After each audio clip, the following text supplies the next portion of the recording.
חברים, ברוכים הבאים, ברוכים הבאים. אני רוצה להראות לכם את המקום המדהים הזה. אני נמצא כרגע באשקלון. אני תמיד אוהב להתחיל בפינת קפה. אין כמו להתחיל בקפה טוב. אז יש לנו פה הכל. יש לנו פה כבר ציוד. אנחנו פה נמצאים במרפאה של השתלת שיער.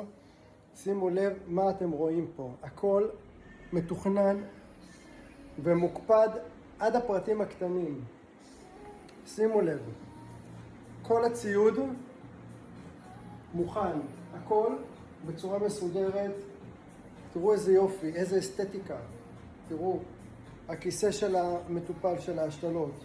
הכל פה בצורה יפה, מאורגנת. אתם לא מאמינים.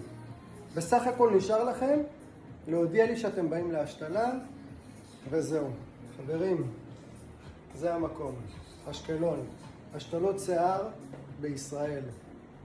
כל הקודם זוכה, מהרו להירשם, כי הצוות כבר מקורטס ועומד להגיע לארץ. לכן נשאר רק להגיע וליהנות מהתוצאה.